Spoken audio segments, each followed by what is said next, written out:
like the street lights lit this town, like a fire in a blaze, gotta burn it down. Can't be afraid to leave this out. We got this far, don't know how. I see danger in your eyes. They know we'll burn down the night. Coming just like the sunrise. You know that we gonna light it up tonight. We gonna light it up tonight. We gonna light it up just like the sunrise. We gonna light it up now.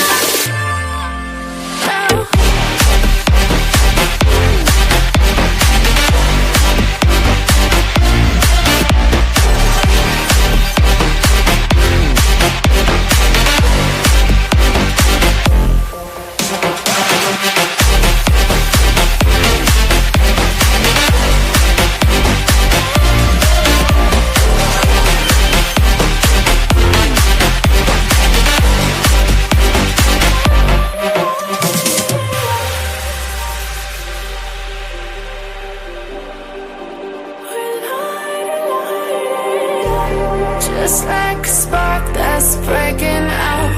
Can't make a stop, can't turn back now. We know that there's no room for doubt. No, we can't turn back now. I see danger in your eyes. They know we'll burn down the night. Coming just like the sunrise. You know that we gonna light it up tonight. We gonna light it up tonight. We gonna light it up just like the sunrise. We gonna light it up now.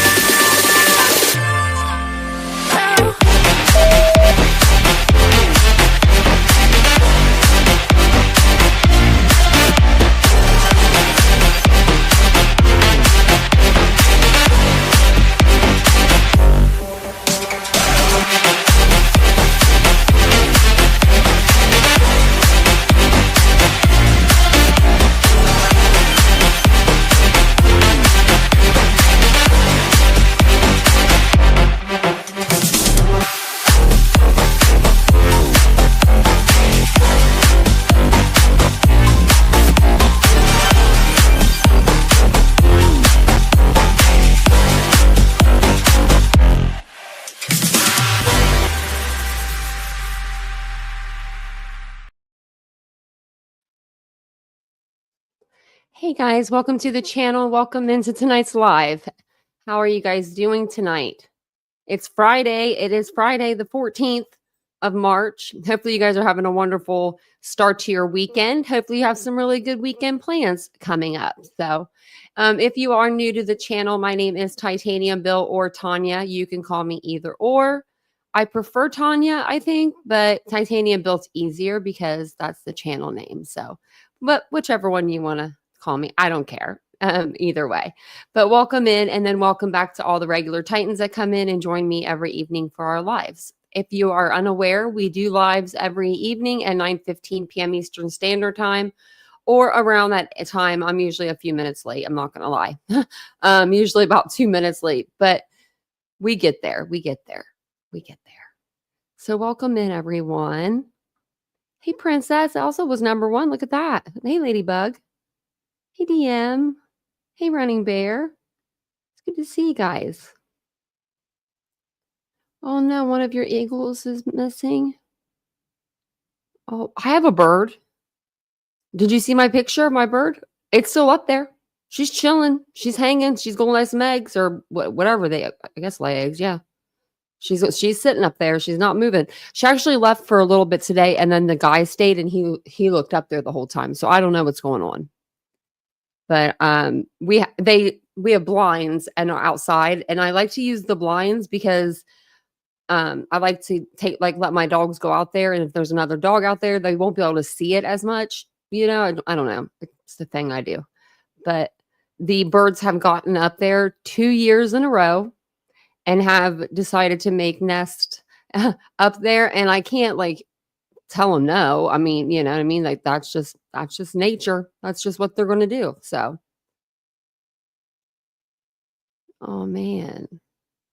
But I feel bad for your little bird. Hey, Faith. I'm an Eagles fan, so I love Eagles. Hey, Mary Beth. Welcome in. Did I say hey to Faith? I think I did. Hey, Faith. Hey, Ivy. How are you doing? How's everything going? Hey, Bullets and Bling. It's good to see everybody. Hey, Nikki. How you doing? I know. It's already March. I say every live this year's going by quick. The Eagles don't suck. Aries, P-York, they don't.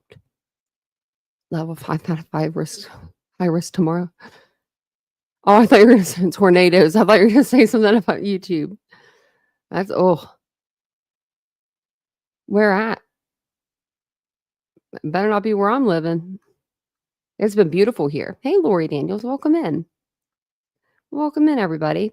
Yeah, it's been beautiful here the last 2 days. I don't know what the weather, I don't know like what happened, but spring has sprung here in Ohio. It was 77 the last 2 days. Can't beat that. Can't beat that. Oh, yeah. Ugh. Hey, Pretty K. You have the weekend off? That's awesome. And not as bad as in Ohio. I hope not. You're from Ohio too, Lori? I take it. Sometimes I'll wear Ohio shirts. I haven't worn them in a long time. I used to wear them all the time. Like every night, I used to wear an Ohio shirt. And then now I don't. I mean, I still have them all. I should start wearing them again and call the company and say, hey, sponsor me. I mean, I know the owners. It would have been a good idea. Well, good to meet you, neighbor. I've been here pretty much my whole life. But I'm from Philadelphia originally, but we moved here when I was a young girl. So I've been in Ohio, moved around Ohio a little bit, but I've been in Ohio my whole life. So I haven't. Aries, no. Let me know what it is. She fall asleep. I haven't seen it. Oh man, I've been missing some stuff today, apparently. Let me know, Aries. But we are going to talk about a couple cases tonight. So a few things have come out in two of the cases that we're covering on the channel. The cases that I'm talking about are Idaho 4 and the case of Sudika Konanki. I know I said that. Yeah, no, I said it right. Okay. But we're going to go over Idaho 4 case first, and then we'll kind of slide into that case. We're going to do both. But the person of interest has a lot to say in Sudisku's case.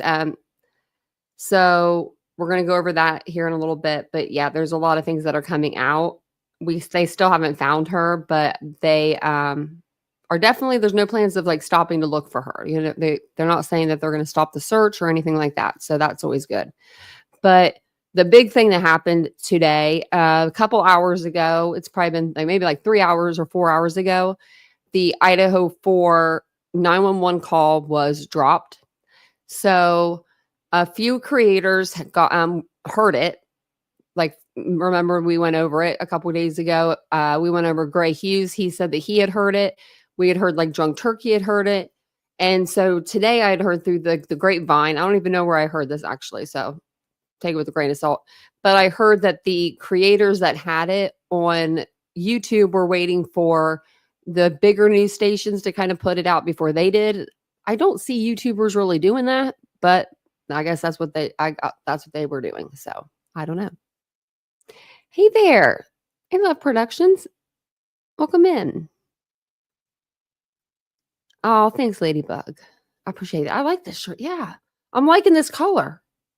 Ever since you guys said I look good in blue, I've been liking the color blue. I never really did before. I feel like I missed somebody. I didn't. Hey, CJK, welcome in. So I thought we would go over the 911 call. Now, it is extremely sad. In my opinion, I think it's very sad. Everyone's going to have a different take on, what they think of the call. But we've been waiting over 2 years. We're in March. So December, January, February, March. So 2 years and 4 months. We have been waiting to listen to this call. Think about that. If you've been here since the beginning, and a lot of us have, we have been waiting for 2 years to over 2 years to hear this call. Like, that's a long time to be waiting to hear something. And it's sad. It is sad. So I don't know if you guys had a chance to listen to it yet. Put a 1 in the chat if you did. And then if you put a 2 in the chat if you haven't got to hear this yet.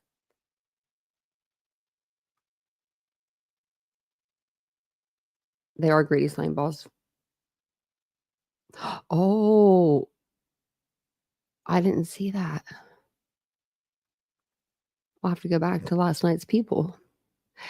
Hey, Mike, blue is a good color. Yeah. That's okay, Catherine. DTS said he wanted the family to hear it first. That's sweet. Well, thank you. You guys are being so nice to me. Marjorie, that's very nice. Yeah, trigger warning if you haven't heard it. But it looks like everyone kind of has. Man. So I have it from the news. Well, I have it from the news, I think. Wait, is this? Yeah, this one's from the news. There's a couple news stations that have it, like what's her name? Kara Wentworth. I forget her name. She's the one that does the Idaho podcast. Like, she has it. She had it.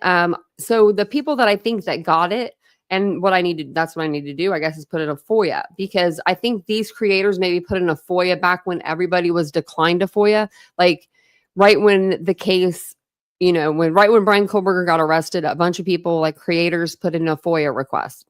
I wasn't one of those creators. I wasn't quick with that kind of stuff. I didn't know about FOIA requests really back then. I was only on the platform a couple months at the time, but I remember seeing Jays for Justice on there. I don't remember seeing like Daniel's name or anything on there, but I do remember seeing Jays for Justice. So maybe that's why they're getting these calls first, like the 911 call, because it's not like in the documents or anything. So that's what I'm thinking. Thanks, Levitating Elephant. I appreciate that. Appreciate it. Bullets and Blanks said Dylan was completely freaked out. No way it was anything that. Yeah. Yeah. The DTS play it. A lot of people are playing it. Oh, Bullets and Blanks, you're so sweet. I didn't even see Karen come in. Well, Karen, if you're in here, hello. Sometimes my eyes don't see very well, Okay, so we'll listen to this call first. I'm going to play it. Then we'll talk about it for a minute, and then I'll play it again. That way, if you miss something, maybe the first time, maybe you'll, if you hear it, you'll hear it the second time. But if you do have headphones, maybe you want to put them in, maybe you don't. But I think it's good without it. If not, I will boost the audio on it. I thought about trying to clean it up and boosting the audio and putting that out tomorrow. So I might do that if I can figure out how to clean it up. 11:55 a.m. 42 seconds, November 13, 2022. 911 location of your emergency. Hi, something is happening. Something happened in our house. We don't know what.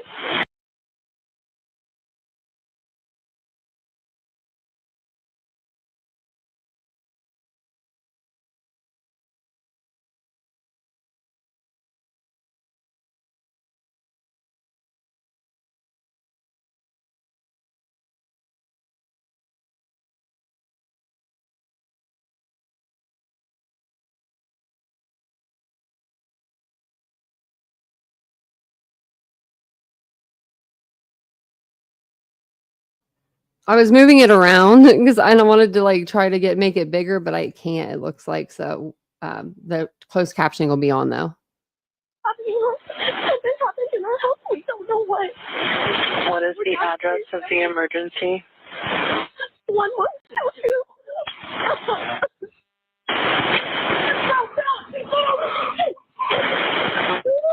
What is the rest of the address?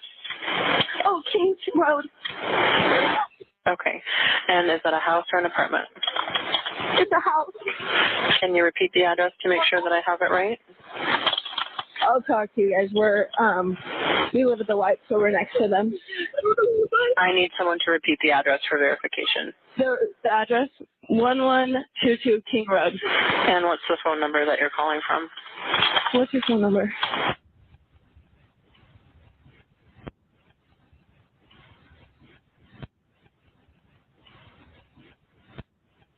And tell me exactly what's going on. One of the roommates has passed out, and she was drunk last night and she's not waking up. Okay. Oh, and they saw some man in their house last night. Yeah. Hi, And are you with the patient? Okay, I need someone to keep the phone, stop passing it around. Can I just tell you what happened pretty much? What is going on currently? Is someone passed out right now? I don't really know, but pretty much at 4 a.m. Okay, I need to know what's going on right now if someone is passed out. Can you find that out? Yeah, I'll come. Come on, we gotta go check. But we have to.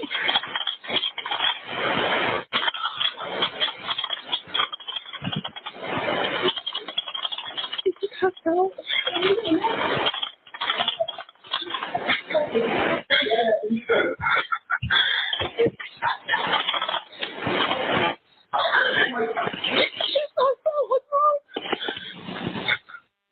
She's not waking up.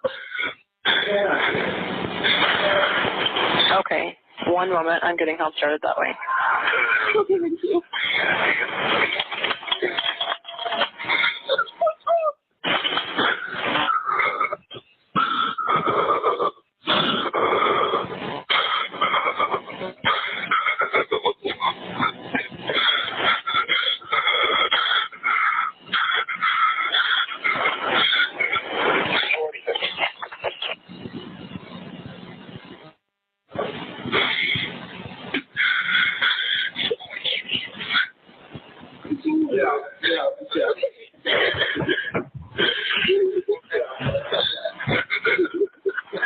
Okay, and how old is she?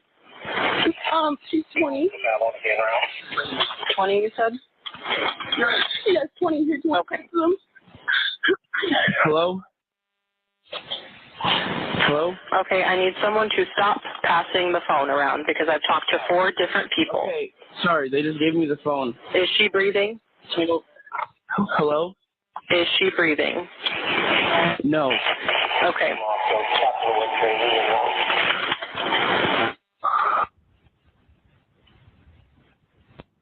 You didn't talk to them, okay? I can't talk to them. They need you to talk to them.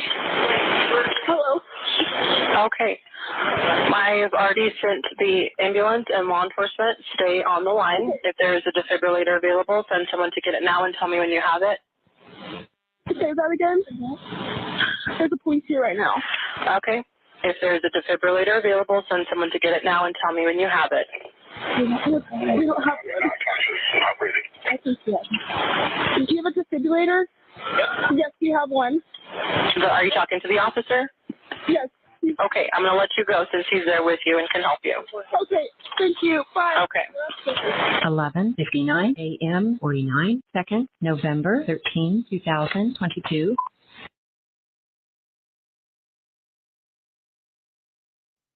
Okay, so that was it.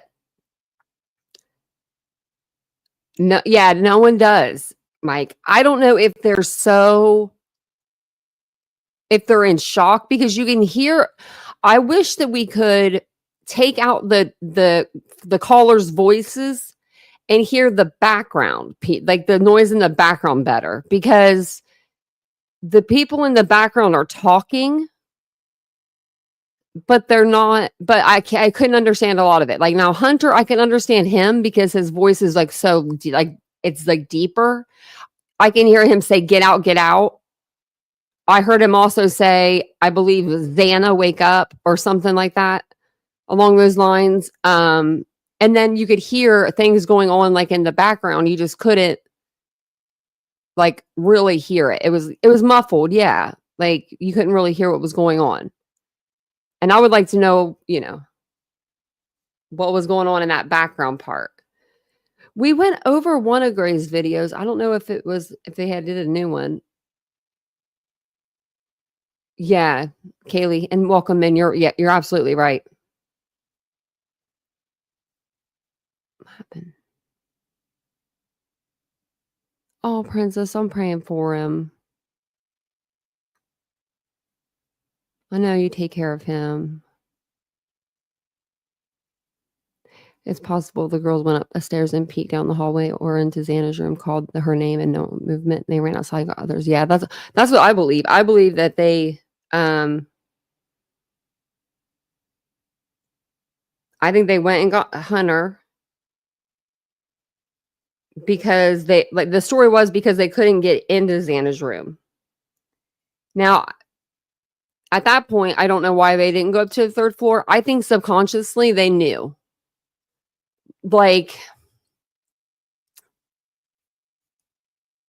I think they knew what they were going to find up there, and they kind of knew, and they didn't want to know 100%.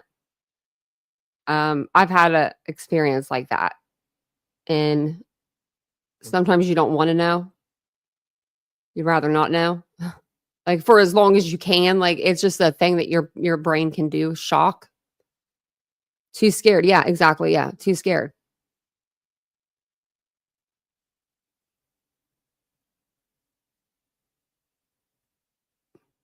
Hey, Debbie. Hey, Dawn. Okay, so we're gonna let's do it one more time. And I'm sorry if I make anybody cry. It is really hard to hear. I mean, Dylan's breathing. Like that poor girl is hyperventilating on the phone. I don't know. I wonder what a lot of people are thinking of this call. Let me know what you guys think. 11:55 a.m. 42 seconds, November 13, 2022. 911 location of your emergency. Something is happening. Something happened in our house. We don't know what. What is the address of the emergency? 1122.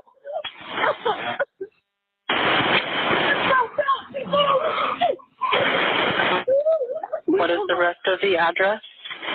Oh, Kings Road. Okay. And is that a house or an apartment? It's a house. Can you repeat the address to make sure that I have it right? I'll talk to you guys. We live at the White, so we're next to them. I need someone to repeat the address for verification. The address, 1122 King Road. And what's the phone number that you're calling from? What's your phone number?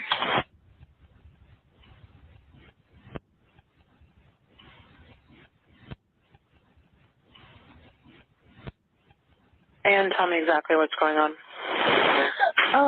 One of the roommates has passed out, and she was drunk last night, and she's not waking up. Okay. Oh, and they saw some man in their house last night. Yeah. Hi, and are you with the patient? Okay, I need someone to keep the phone, stop passing it around. Can I just tell you what happened pretty much? What is going on currently? Is someone passed out right now? I don't really know, but pretty much at 4 a.m. Okay, I need to know what's going on right now if someone is passed out. Can you find that out? Yeah, I'll come. Come on, we gotta go check.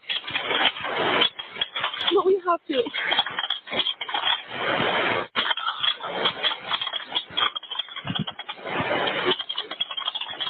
I wonder what that noise is.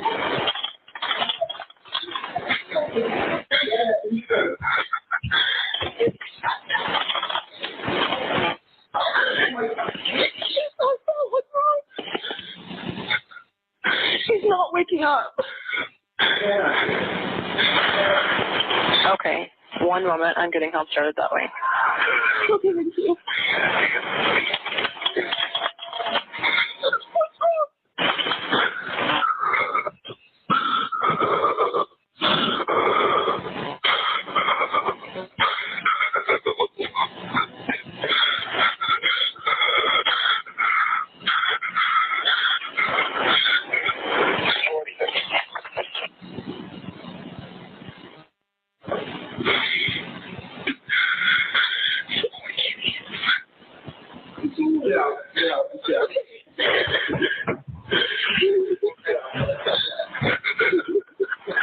Okay, and how old is she? She's 20.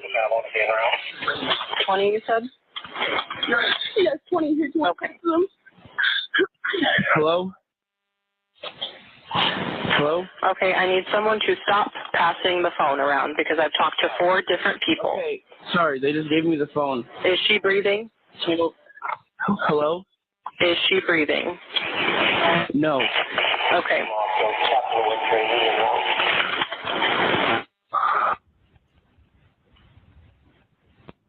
You need to talk to them, okay? I can't talk to them. They need you to talk to them. Hello. Okay. I've already sent the ambulance and law enforcement. Stay on the line. If there is a defibrillator available, send someone to get it now and tell me when you have it. Say that again. There's a police here right now. Okay.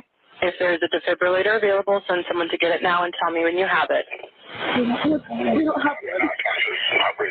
I can see it. Do you have a defibrillator? Yes, we have one. Are you talking to the officer? Yes. Okay, I'm going to let you go since he's there with you and can help you. Okay, thank you. Bye. Okay.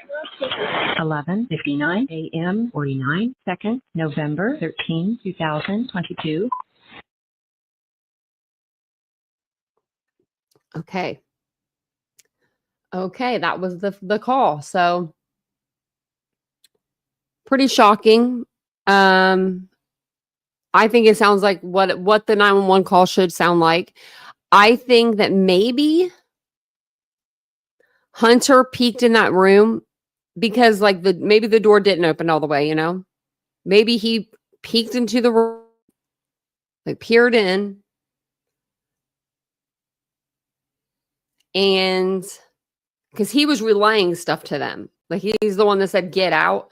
So maybe he saw what he saw and then he turned on, he said, get out. And then they were maybe outside when they were talking about, you know, her not being able to wake up. I don't know why they didn't mention all of the biological evidence that would have been all through the house. But maybe their brains were just protecting them in that moment.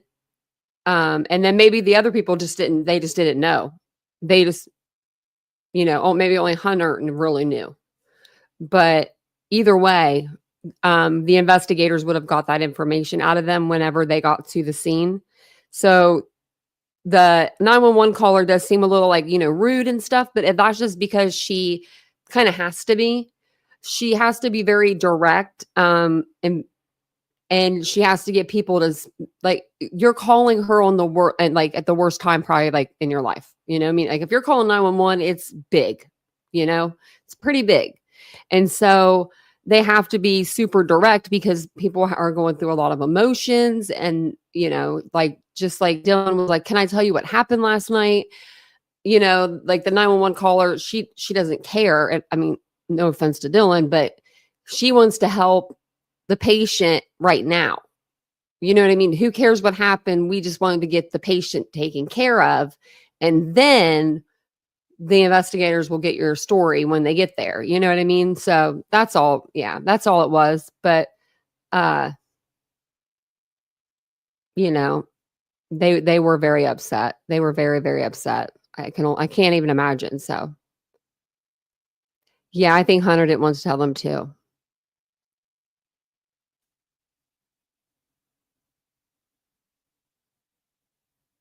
Okay.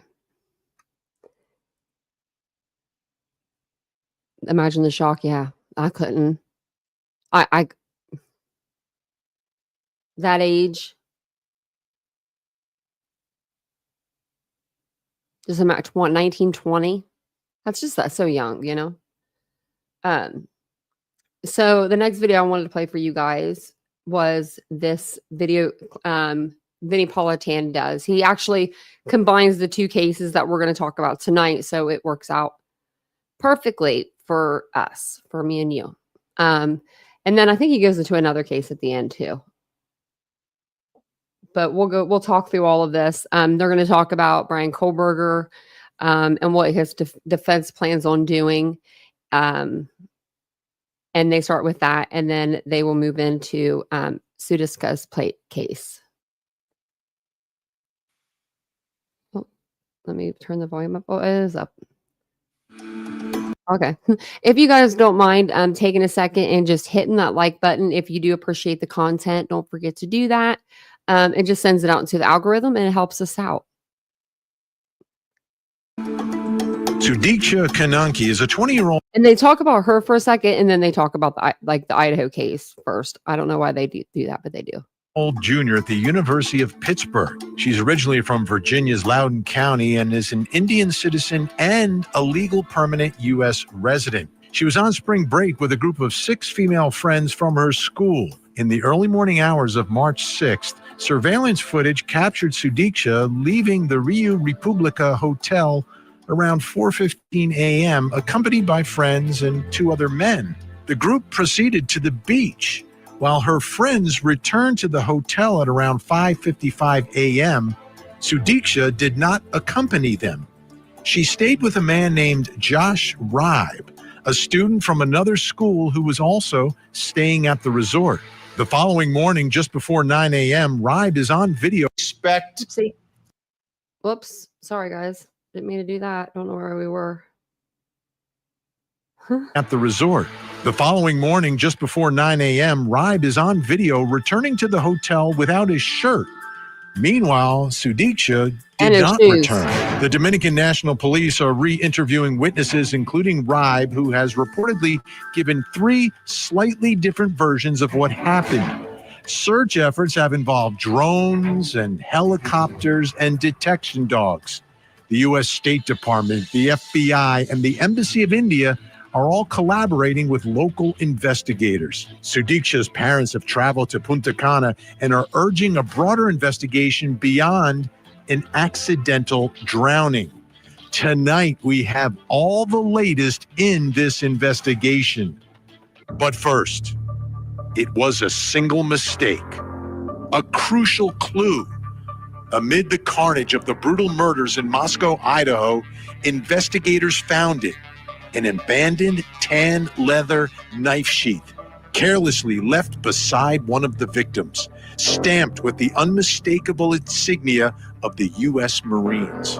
It bore a chilling revelation, a touch of DNA, a microscopic thread of evidence that would unravel the mystery. For weeks, authorities had searched desperately for a lead, and then science spoke. DNA on the sheath's snap fastener allowed investigators to use investigative genetic genealogy, which led them to the suspect and laid the foundation for the case against the accused killer. And now tonight, we know how the defense will attempt to explain the most important and incriminating piece of evidence in the case for the man accused of murdering Maddie, Kaylee, Xana, and Ethan. I'm Vinny Politan. Thank you for joining us tonight here on Closing Arguments. This is the case. This is it. I mean, this is the key, the foundation, the most incriminating evidence in the case against the suspect in the murders of those 4 students, those 4 lives that were stolen. Xana, Maddie, Kaylee, and Ethan. 4 students living their lives, doing nothing wrong, provoking no one, just going to school, working hard, enjoying the company of each other, doing everything that we want our kids to do when they go off to college and grow into young adults. That's exactly what they were doing. Nothing wrong. This is a case where there's no real motive. I mean, the allegation is basically that this is a madman. This is some sort of a, not legal insanity, but a psychotic killer who took out these young people for no reason, just for the thrill of the kill. It's sick, and it's scary. And we cover a lot of cases here on Court TV where, there's some warnings, there's some writing on the walls. There's something that happens between the parties.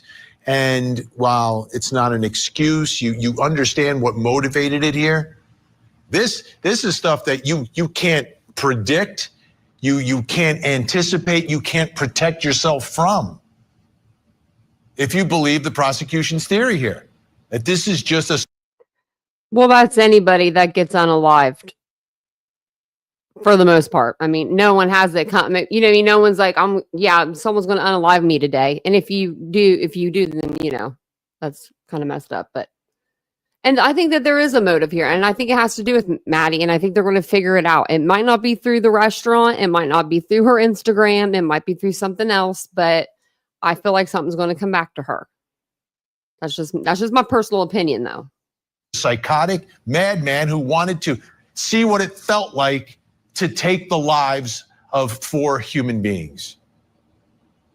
And then to see if he could get away with it. Now, in this case, there's no murder weapon. Murder weapon has not been found. And that, every prosecution, there's no such thing as the perfect case. We have some really strong cases with videos, eyewitnesses, maybe some form of a confession. There's no confession here. There's no murder weapon here. There's no clothes that have been gathered that somehow connect this defendant to the murders. What do you have? You have a sheath. That's what you have, a sheath and some DNA. The DNA right on the snap of the sheath. And that's the case, folks. A sheath and some DNA, period. End of story. That's the foundation that if you believe that evidence and trust that evidence, it's a strong foundation. Absolutely strong. So I've been looking at that from the beginning saying, okay, everything else you can attack. You can attack this. You don't have this. You don't have that. Cell phone this, cell phone that. White Elantra. Yeah, there's other white Elantras. But according to investigators, it's his DNA right here. And this was found right beneath Maddie and the comforter, one of the victims. So what is the defense going to do here? I think we've got a much, much better idea now exactly how they're going to attempt to explain this extremely incriminating evidence. Let's begin by listening to Jeff Nye, Deputy Attorney General, speaking in court. He's been a little bit wishy-washy on the DNA on the knife sheath itself. You don't get to claim Fourth Amendment standing and then just say, well, that may be my DNA, but I have no idea how it got there. We have a defendant who is trying to get the best of both worlds. He's trying to say, well, it's not my DNA and the state can't prove that, but he's also trying to say that he has Fourth Amendment standing. And that is not how the Fourth Amendment works. Right, and it's interesting, the argument there, right? The defendant's trying to say, well, you had no right to gather my evidence here and to find out that my DNA was here, but then on the other side of the mouth saying it's not my DNA. Well, now we have a much clearer idea. Prosecution filed the motion, and in the motion, they reference how the defense is going to attack this, as I said, extremely incriminating and crucial evidence.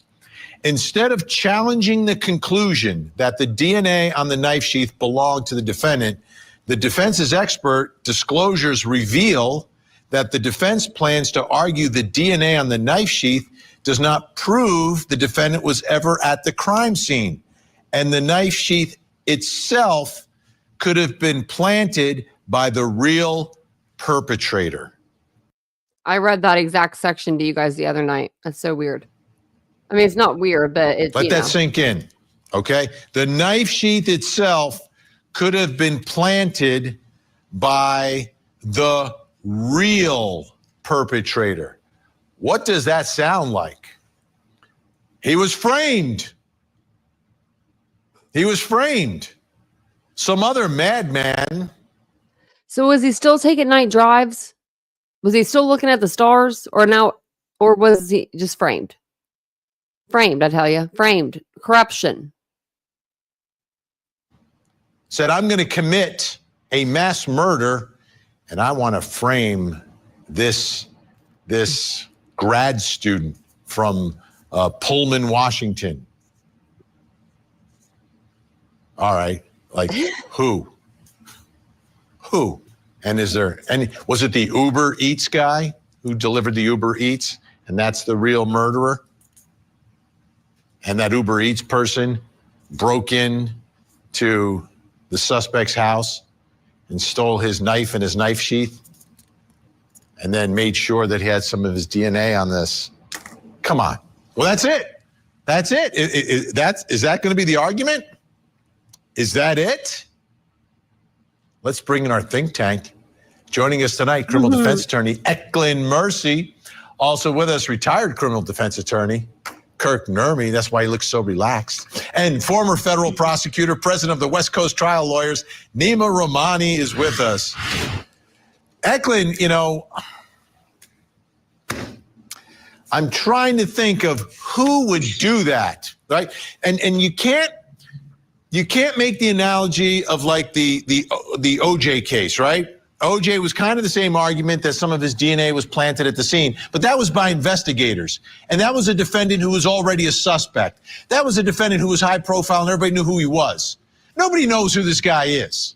Nobody knows him. Nobody heard of him before this.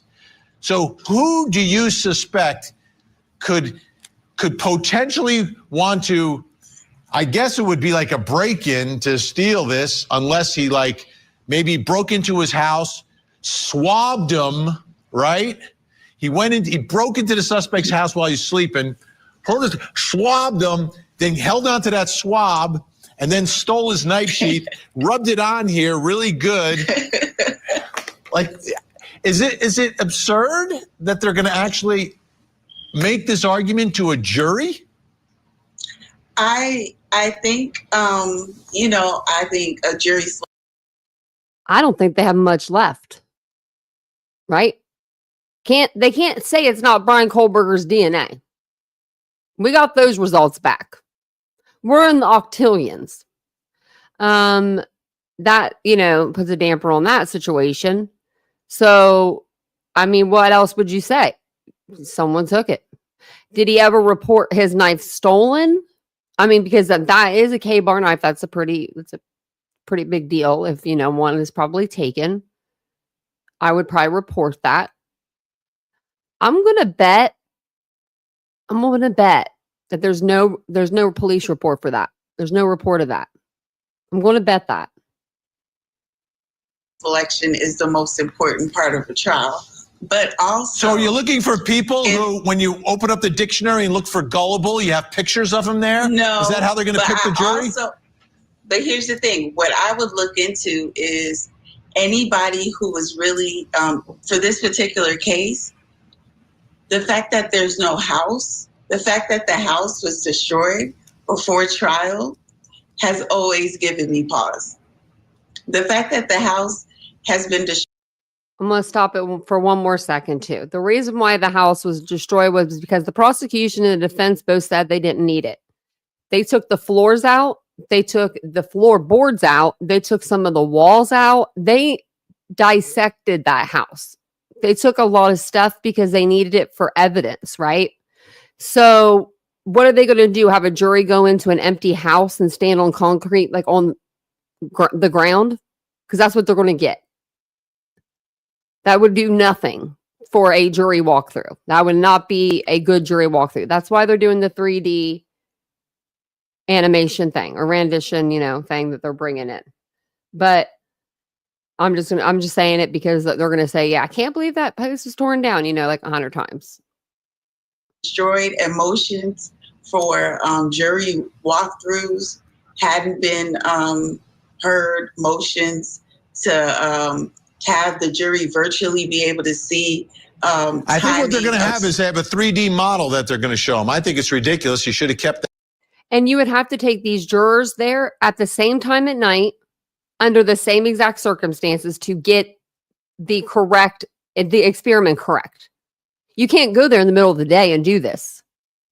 To do like noises and see how things, like the noise travels and stuff like that, you wouldn't be able to do that because the noise would be different outside during the day. The house there, let them walk through. Exactly. But both sides were fine with it. Me as a prosecutor, I wouldn't have wanted it. So, Kirk, do you think the defense can do this with a straight face? And that's the reasonable doubt that somebody else planted it there to frame this guy? Well, Well, listen, Vinny, I don't think, we've talked about this before in death penalty cases. Their number one job is to save their client's life, not to get a not guilty, not to create reasonable doubt, but residual doubt that would leave him with a life verdict instead, right? And so it doesn't have to be in the way that you're framing it, because also no evidence exists in isolation, right? So if they embrace some of the other DNA found, right, in the glove, in the stairwell, underneath the victim's fingernails, and say, none of that's related to Mr. Kohberger, but this piece of evidence is. Now, will that create reasonable doubt? No, but when you talk about sitting there and saying, condemning someone to the firing squad, is someone going to feel comfortable doing that, knowing that the only DNA of Mr. Kohberger's found on the scene is that seat that you've been shown there? It could be easy somebody to steal that and use that knife, not framing Mr. Kohberger, but using someone else's knife. You could make that argument and you could see jurors go, okay, I think he did it, but I don't know that I'm willing to sentence him to death with some of this undiscoverable DNA underneath the victim's fingernails that might turn out to be discoverable later. That could give jurors pause. And so while they're pre-selected in a way through a death penalty case that they're more likely to conviction, they're probably not going to buy it as it relates to conviction. But life or death, you got to think about that again, Vinny. Don't take it so whimsically. So if reasonable doubt is this big, right? What you're talking about is like residual doubt, which might be like this, and that might a juror might say, well, I know he did it, but like I don't have the video, I don't have the confession. And just in case I'm making a mistake, life. I get it. I get what you're saying.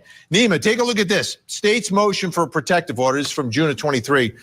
Just to give you more background on the knife sheath, was found on a bed next to the bodies of Madison and Kaylee. The sheath was face down and partially under both Madison's body and the comforter on the bed. Like, this could not be like more closely related to the scene of the murder than this, right? I mean, this is underneath the victim's body. Underneath the victim's body on the bed where she and her best friend were murdered. To me, it's not just that the DNA is on a knife sheath, it's also where the knife sheath is found.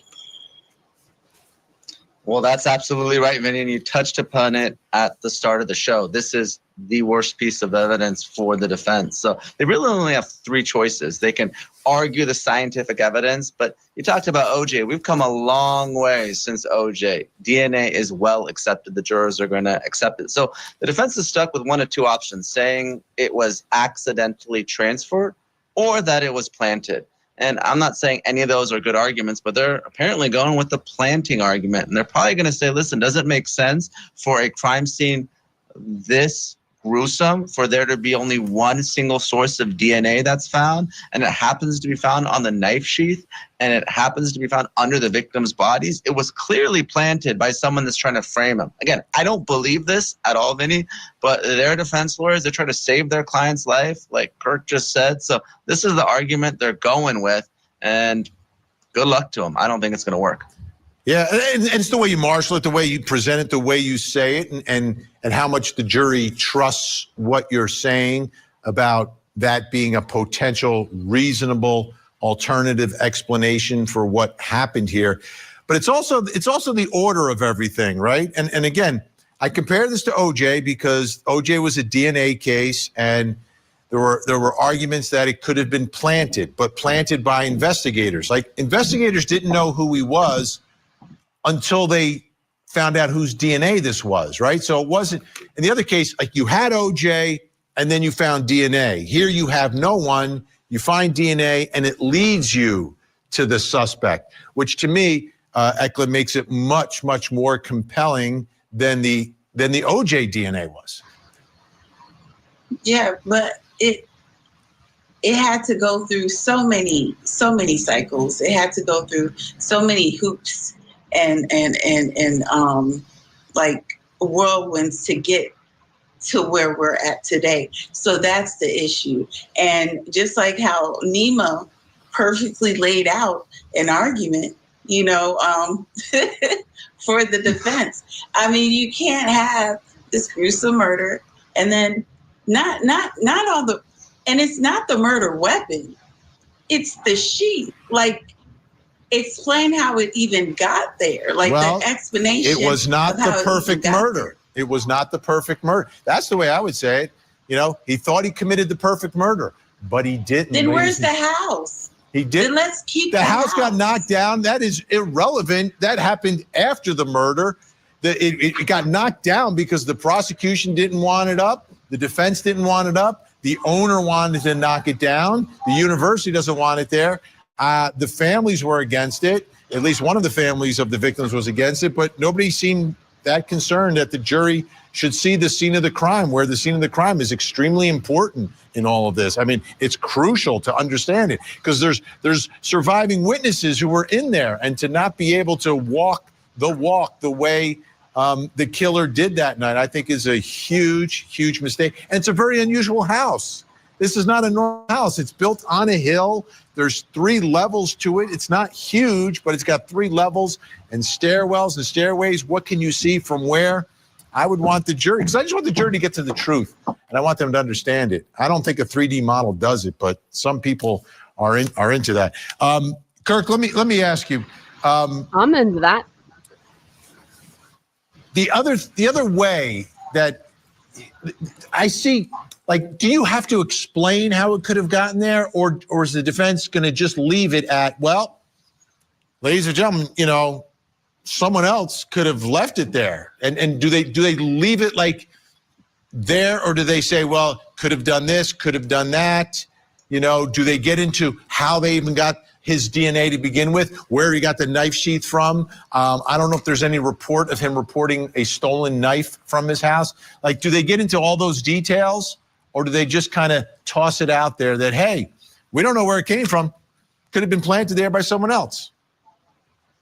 Yeah, that's why I say it depends on how you frame it, Vinny. And I wouldn't even use the word planted, right? I would use the word that it was used. It could have been stolen. It could have been found somewhere. We don't know how it got there, but it was his knifey. But we don't know how it got there, and somebody took it and used it. It's like, you know, it could have been stolen. If I was over at your house having dinner, Vinny, and you show me your arsenal, and I take one of your guns and I commit a killing with it, I don't leave any DNA, you're going to be the number one suspect, right? So you have different angles you can use. Not that it was purposely framed like OJ, but that it was taken by the killer, not with the intent of framing him, but with the intent of obscuring their identity.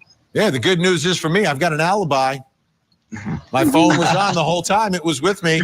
You can check. It wasn't turned off at the time of the murders. Like this suspect's phone just happened to be turned off at the time of the murders. Bad luck again for this suspect. All right, Nima, I'll go to you. But you have to promise not to make another defense argument. Do you promise? So I promise. How defensive do prosecutors get on that theory? Do they spend a lot? Do they just sort of get it out through cross-examination? Is it something that they address head on, or does it give it more credence if you spend more time in trying to defeat the argument that it could have just been left there? Vinny, as a prosecutor, I like to get ahead of bad facts and take the sting out of the defense's good arguments. This is not a good argument by the defense. I would spend absolutely no time on this. If they raise it during their opening statements, whether they do an initial opening or they reserve or in their case in chief, I addressed it in closing. And look, we're talking about reasonable doubt, right? And when I'm talking to the jurors, I ask them, is this reasonable? You don't leave your common sense at the door when you walk into that courtroom. This is not a reasonable argument. So I don't spend much time, if any, because I think that tends to give more weight to ridiculous arguments like this. And Eklund, if they want to really advance this theory, you know, the defendant could take the witness stand and tell the jury how his knife was stolen. Or he can use his Fifth Amendment and not do that. Oh, would that be because maybe it wasn't stolen?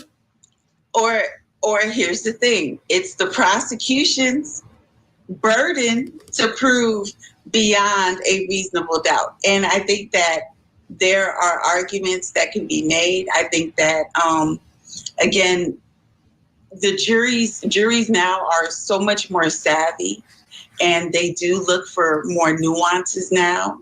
They want, they understand, they understand having motive. They understand rationale. They may want connections, and if the prosecution isn't ready to provide that, they have a problem. All right, folks, this trial's happening. Jury selection scheduled for August. Think Tank sticking around tonight. When we come back, where is Sudika, the young woman from Virginia going to the University of Pittsburgh who was in the Dominican Republic? We've got an update on everything happening there, plus coming up next hour. Tonight on Benny Politan Investigates, the full.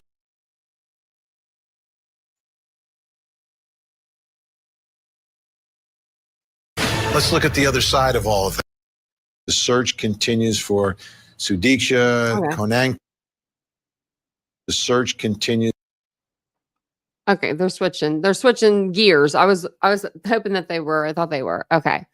So the Idaho calls out.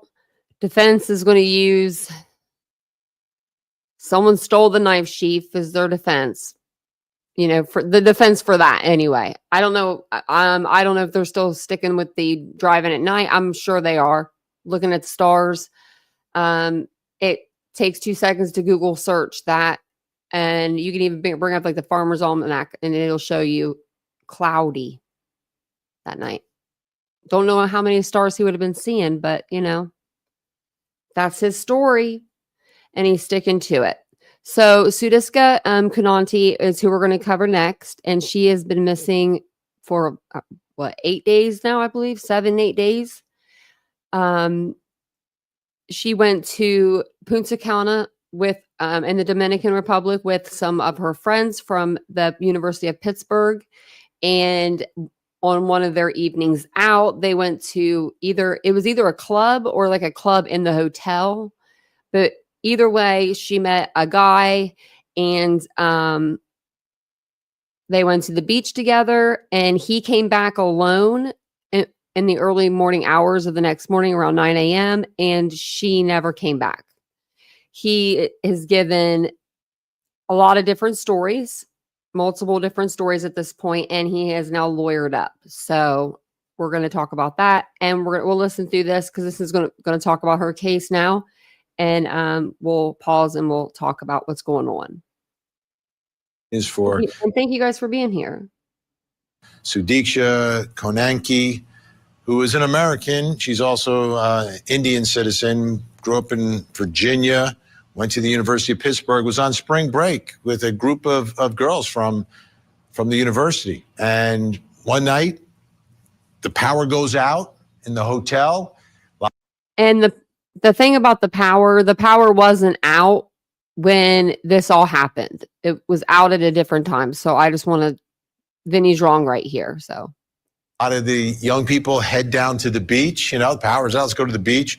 She goes to the beach, and it seems like she had connected with a young man who is from a different school, and they ended up staying at the beach while all her friends left. He came back 9 a.m. She didn't come back. So we've been trying to figure out, and the folks in the Dominican Republic and some of the folks here, the FBI included, trying to figure out, what happened and where is Sudika. Let's bring in Cody Thomas, Court TV field reporter, has been following all the latest developments here. So what's the latest tonight in the search and investigation? Well, Vinny, this is day 7 of the search. She went missing 1 week ago on March 6th. And now one of the latest things that Interpol has put out, a global alert for Sudika Konanki all over the world. And you just mentioned that we have FBI, we even have some DA, we have Homeland Security down there on the ground. We have the Dominican authorities, and even since she's an Indian national, the Indian embassy is offering their assistance as well. So hundreds of law enforcement personnel on the ground there in the Dominican Republic, aiding in what's now being called the largest search in the island's history. Wow. And some of the Dominican authorities gave this statement to the local network down there, and of course we had it translated, but let's take a listen to that right now. The main people involved are the staff of our Attorney General's office, representatives of the Public Prosecutor's office, who at the moment, in coordination with the FBI representatives, with our embassy liaison, with the National Police and personnel of the Central Direction of Investigations, are taking stock of this first stage of the search and investigations to see where we stand. After that, we will be able to provide more details.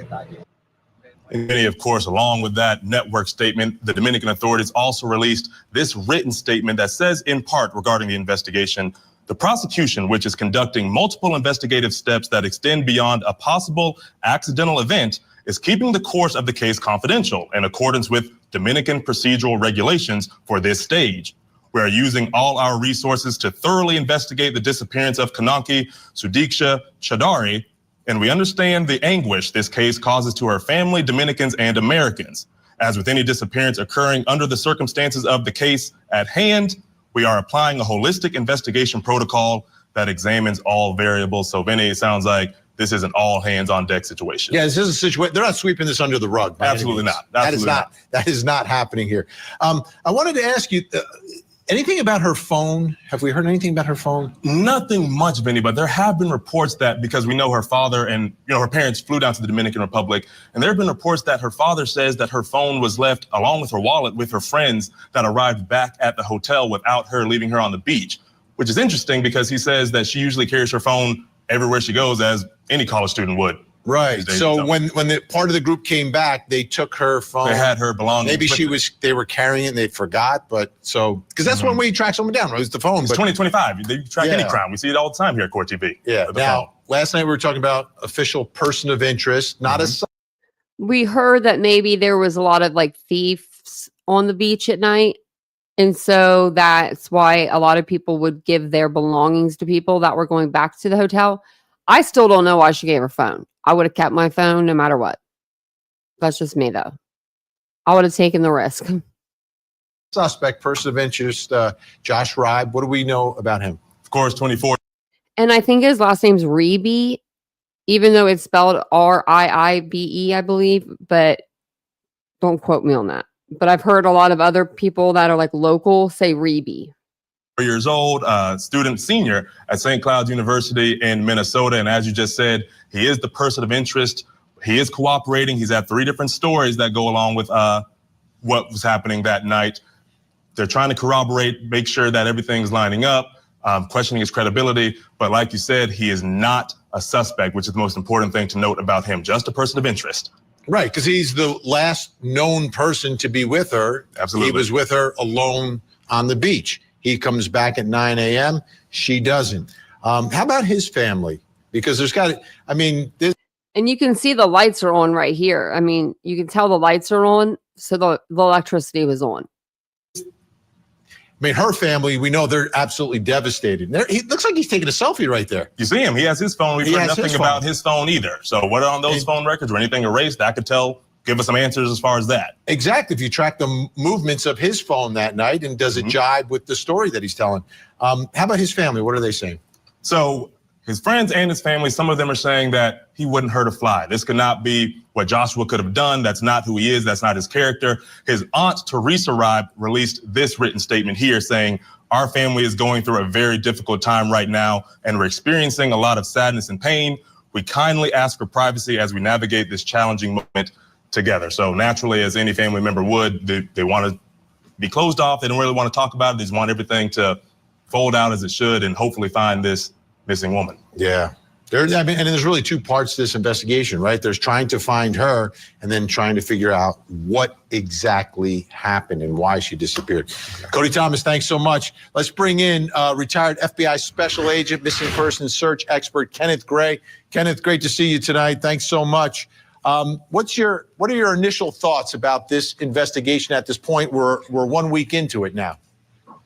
Vinny, originally the Dominican Republic police were saying that she drowned. It's only because of all the pressure being brought to bear against them that this has become a major search. My old organization, the FBI, is now involved in this. I don't know what assets they brought with them, but one asset that they may have brought that I certainly would want to use in this case is a polygraph. That is, Joshua Reeb here has had 3 different stories as to what he saw of her. One, that she was in the water and that a wave hit her and that he did not see her after that. Another one, that he saw her walking along the beach picking up her clothes. And a third story I don't have the details on, but I would want to polygraph him to find out exactly what he believes to be true. How about his phone? What would you do with his phone? We're looking at him right here. It looks like they're taking a selfie together. Yeah, absolutely. So the phone is going to be able to give you location information. It would be very interesting because if something happened untoward with her, he would have to dispose of the body somewhere. And that phone may lead to where her body is. But then again, if she went out into the water, he may have left his phone on the beach at the same time he was in the water. It may not show that location. It depends on where his phone was, whether it was on his person or if it was left there on the beach. And I don't know if this is even a question that can be answered. I'm not sure. But looking at all potential scenarios in all of this, if something happened and she died and then is disposed of in the water versus dying in the water, would you expect a difference in the way, does it change the way you search for the body? If she dies first, something happens, then is disposed of in the water versus something happens to her while she's in the water? If you're using water to hide the body, you would want to weigh down the body to keep it unfound. If instead you left it on the surface, it would be no different than if the person had drowned. That is, the body would likely be back on the shore at some point. But the body would sink at first. Somebody that doesn't know anything about a body, it would sink and then it floats, right? It, like, the gas is released, people get bloated, and then that's when they rise up to the surface. So I think they said between 3 and 7 days that happens. The difference is that if it's weighed down, you'd have to go along and search for a body that had been weighed down under the water, as opposed to just being taken out by the tide. And what is your level of optimism here a week in actually finding her? And we're looking at some of the footage down there, and the water can get a little choppy down in the Dominican Republic. Yeah, absolutely. So we're a week in now, and so if she were alive, somebody would have some information to show where she is. So the question is has she drowned? Will her body wash back ashore at some point, or is she somewhere on land where her body has been hidden? You need to put a lot of bodies there walking shoulder to shoulder through the woods in the area there close to the beach to try to find a body that has been disposed of by hiding it somewhere there. He's a big guy, and so he would likely be able to carry her some distance. If he did something to her, they will, if that's the case, be concentrating on the woods like you see there in the video to try to find her body. But I think the likelihood of her being alive at this point is remote. Yeah, incredibly tragic. And she may have just drowned, and that's a tragedy also. I mean, whatever happened here is really heartbreaking for the family and a huge loss. Kenneth Gray, always great to get your insight. Thank you so much. When we come back, we'll bring back in our think tank and talk about more of the search for Sudiksha. There's video, but there's no video from the beach.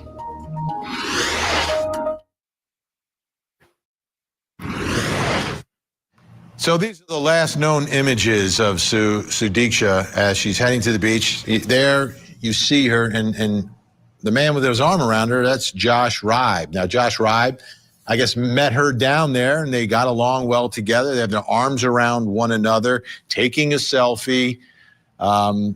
Maybe a little romance was started. I don't know, but it seems like they're together, and they were together down the beach. 6 of them went down, 4 came back. about 6 o'clock in the morning. And then at 9 o'clock in the morning, one of them came back. You do the math, one is still nowhere to be found, and that is Sudiksha. So what happened to her? I want to put this up because I think this is important as well. 2 months prior to all of this, and we found this on the Civil Defense Facebook post, that personnel down there participated in the search and rescue of several tourists who had disappeared on the beach after being swept away by strong currents. After hours of searching, the lifeless bodies of 4 of them were located, while 2 were rescued alive and sent to a medical center.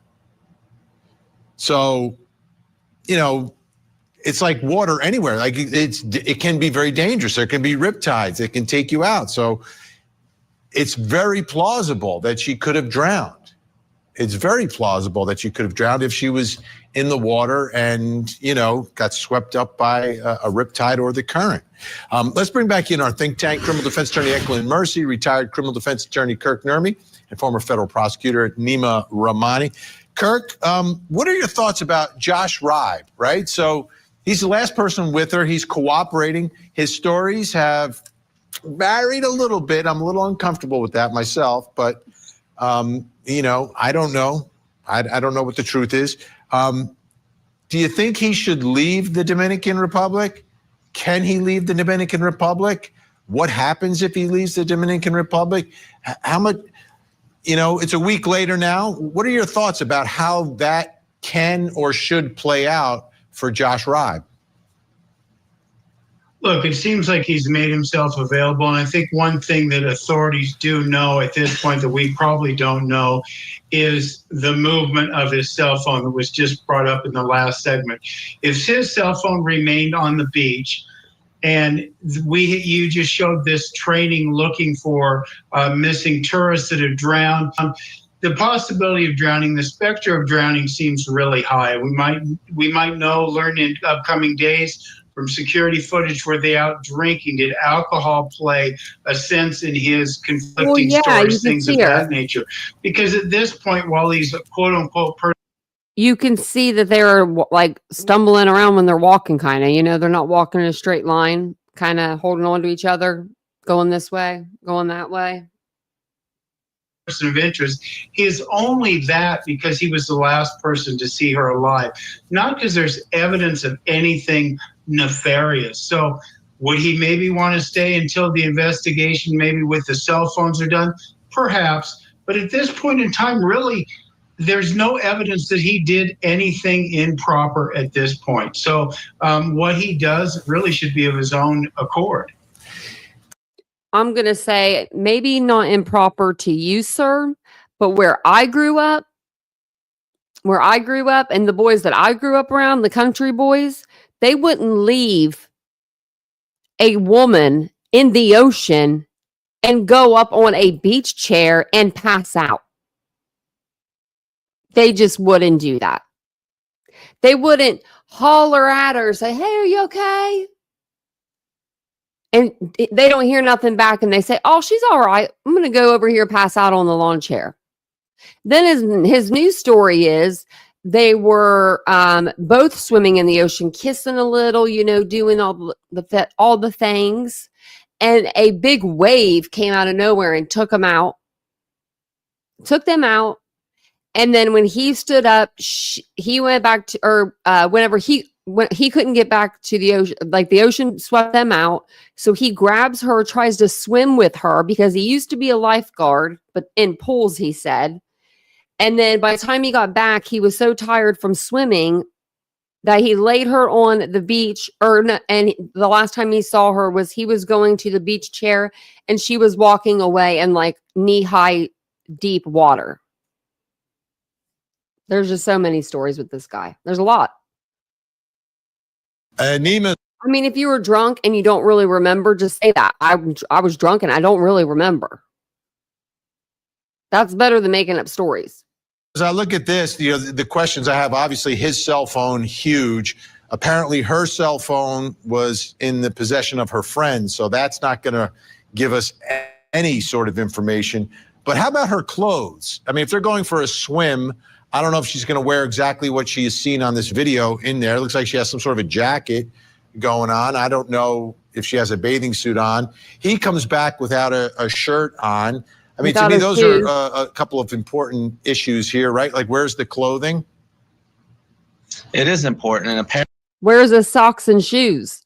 Apparently, when the friends went back to look for her, they found her sandals and her cover-up. So that was still on the beach. And look, the cell phone is going to be important, but it really has to match his story. And his story is that either he watched her go into the water and he passed out, or they were together in the water and he passed out. So assuming he's not on TikTok and scrolling, and his phone is just there on the beach, that could be consistent with him passing out or consistent with him doing something nefarious. So I'm not sure the cell phone will be dispositive in this case unless there was some activity on it, because it can be argued that it would support either an accidental theory or a homicide.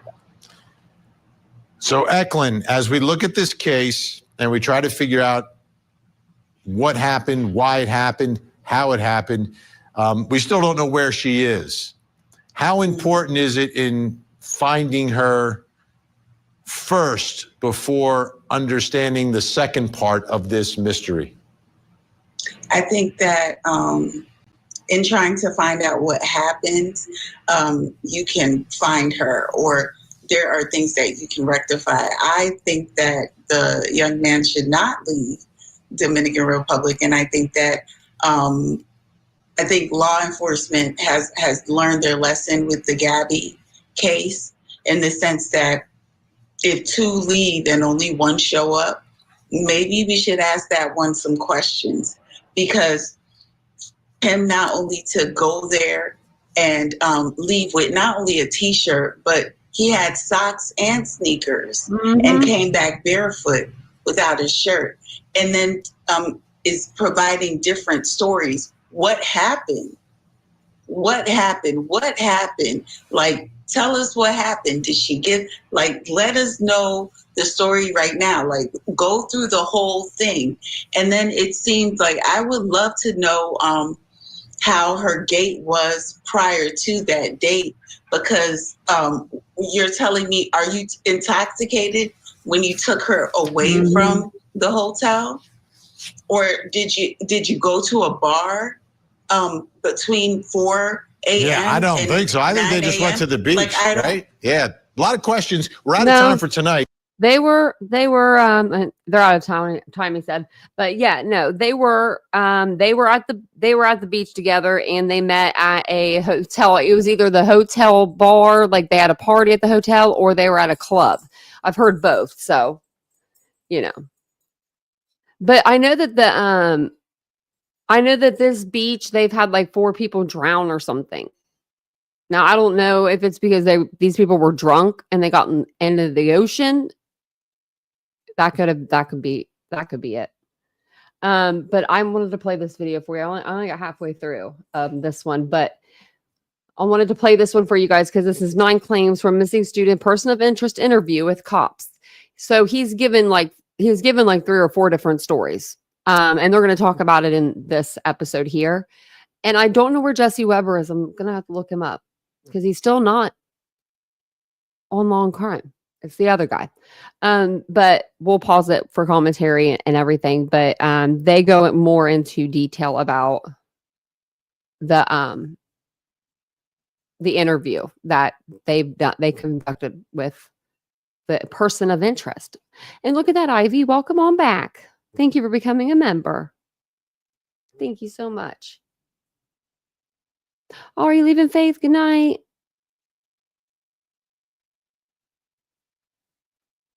Definitely could have been, Nikki. Definitely could have been. I mean, if you get into the ocean drunk, that current takes you. I mean, and I say you're not a strong swimmer. New questions for the person of interest in the search for a missing college student after it's being reported he refused to answer certain questions from investigators in the Dominican Republic. We are also reportedly learning what he says happened.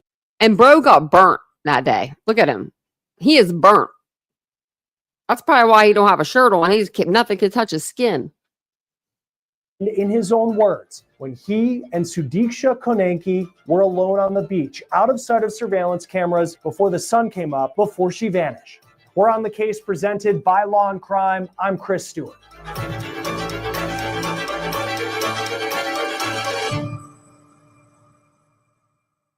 We're now learning how Josh Reeby reportedly answered dozens of questions from investigators in the Dominican Republic, and we're also learning about the questions that he reportedly refused to answer.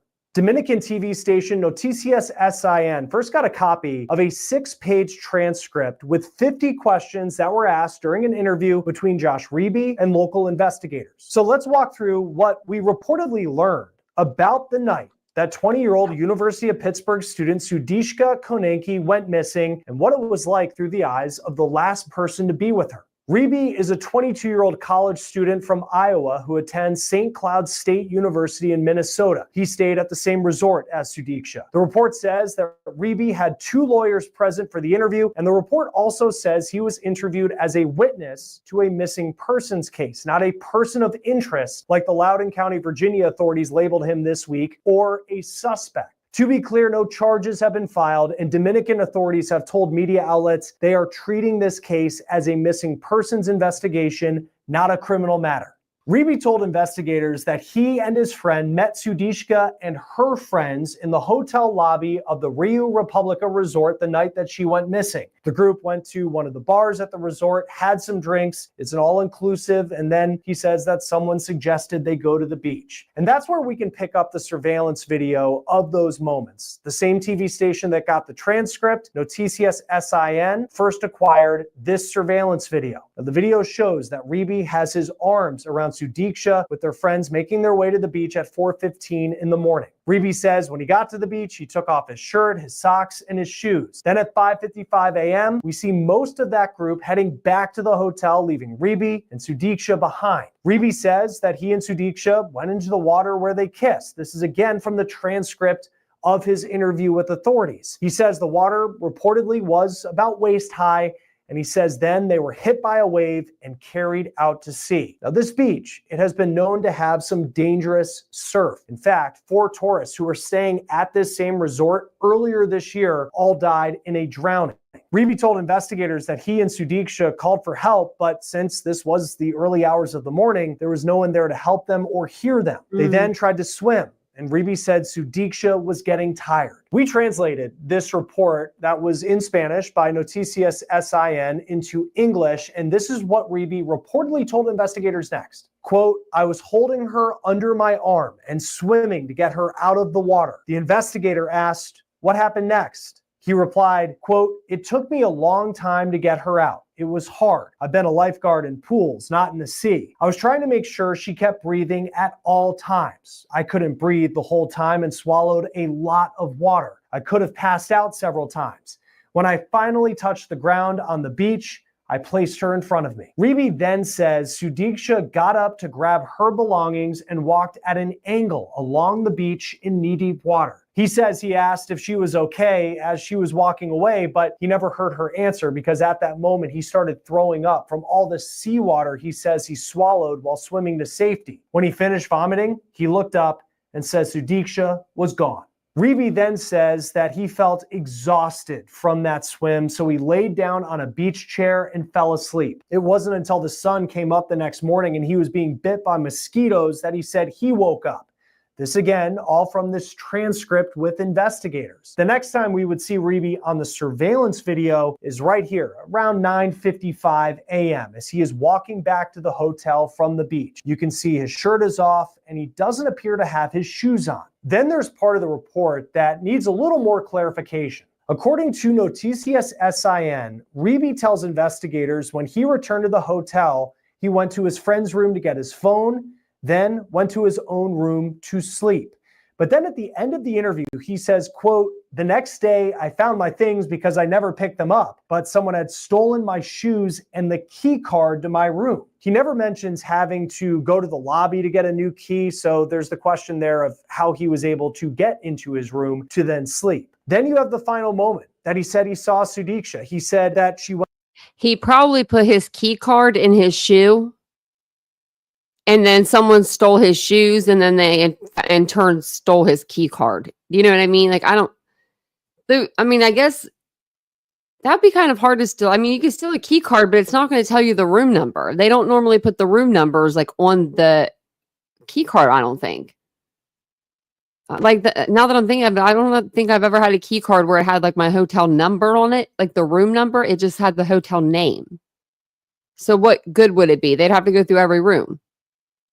Went to go get her things, walking at an angle in knee-high deep water before he started throwing up. Sudiksha's clothes were found on a beach chair by search crews this week. Rebbie also said that Sudiksha was kissing him as they walked to the beach, and that's not something that we were able to see in the Noticias SIN surveillance video. Then comes the part of the interview where Rebbie reportedly refuses to answer several questions. Investigators reportedly asked, "How can we verify what you said is true?" Rebbie reportedly replied, "My lawyers advise me not to answer that question, and I will rely on them."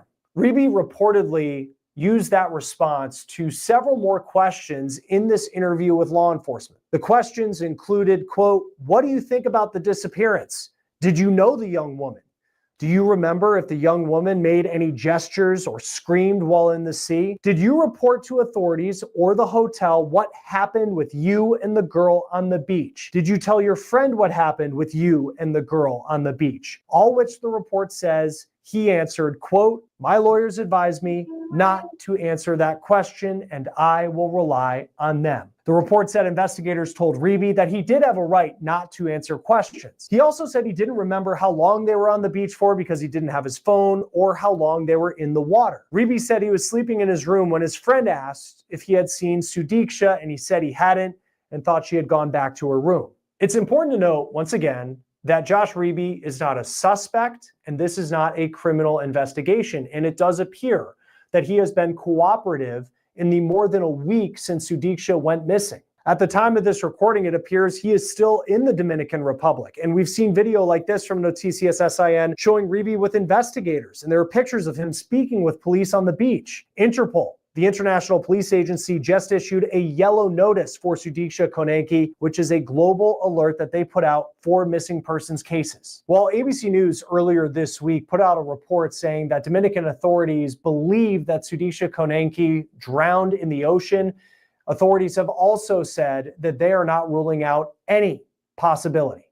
Her father, who has traveled to the Dominican Republic from their home in Virginia, has called on authorities to do more to investigate the possibility of a kidnapping or an abduction. Joining us now to talk more about this is former NYPD detective and host of the Gold Shields podcast, Tom Smith. Always great to have you on Law and Crime. Interesting to read through this transcript that was first released to this Dominican television station. You've been in many interviews before, and when lawyers are present, again, he's not a suspect. He's just a witness, according to Dominican prosecutors. What stands out to you? Yeah, you know what stands out is the detail that he remembers certain parts, but then when he gets pressed on other parts, he kind of deflects to his lawyer, which to me is always a red flag, because if you're seriously concerned about someone you were with literally minutes or hours ago that is now missing, and you would have no involvement with it, you'd be more forthcoming. And that's not the case. He goes through just the details of the wave and pulling her out of the water, and then her kind of walking sideways, and then forgets everything else after that. That, to me, as an investigator that has done thousands of interviews, a red flag for me. Yeah, because part of me looks and says he's in a foreign country, doesn't understand the laws there. You get a lawyer to help you, which is certainly your right. But it was like some of the I understand that there might be some civil action potentially one day down the line if maybe he didn't report it to the authorities of what had taken place on the beach. I mean, what could be the motive for not answering some of those specific questions that were put out in this interview? Yeah, there could be a number of reasons. One, let's go with the innocent part, that he's scared. He doesn't want to get in trouble for something he didn't do. You know, you could get very up into leading an investigation in a certain direction by just your statements of pointing the finger at you. And let's just say that's not what the case is. But the other part is being involved in one way or another. Did she meet somebody else after that? Did someone else approach them? Those are all factors that are part of this investigation. And him being the only person in that area, as to this day that we know of, his testimony, his interview, and his statements are very, very important. So if you're not involved, you would want to do everything you could and say everything you could to help the investigation, not deflect to your lawyer, which he did towards the end of this. Yeah, and that's a good point as well, because the questions were, it was like, when did you tell your friend about what happened? I think was one of the questions, which seems like a pretty, with the X's and O's of the day and what took place. And now, too, when I look at the timeline, because originally, and a lot was through media reports, ABC News has that last week that this was going to be investigated likely as a drowning, that they had been taken away by a big wave. And then that seemed to be the point that we last saw her. Now it's this image that he lays out of he was getting sick. He, right before he threw up, looked up and saw her walking away in knee-deep water, and then that's it. If you're an investigator, how do you approach that? Because that seems to open up a whole new world of possibility of what potentially happened after. Sure. I mean, there's a lot of things that can go into, creating a timeline. One of the first things I thought of and growing up sometimes down the Jersey Shore as a kid was, what was the tide like? What was the ocean like at that time? And you can pinpoint whether it's high tide, low tide, or whatever it might have been, the history of big waves in that area. There's some resorts, as that don't have, that ocean-like feeling of a regular beach with the tide. So that's going to be part of it. And then the other interviews are going to be very important in this, with, like you just mentioned, who did he talk to afterwards? What did he act like? What was his demeanor? Those are going to be all compelling factors when it comes to creating even more of a timeline with this. But it's going to be interesting going forward, especially with other interviews that are going to be conducted about how he acted, what he said, what his actions were afterwards. One other piece, I'd love to get your thoughts on this, because I know people are circling it as part of the transcript that's been released through these media reports, is the fact he says he went to his room and went to sleep, but then later says that his key card had gotten stolen from the room.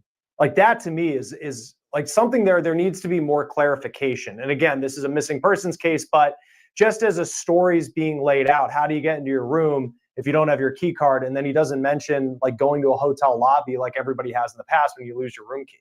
Right. And that goes into, my way of thinking with this is, we've had this conversation on your show with other cases.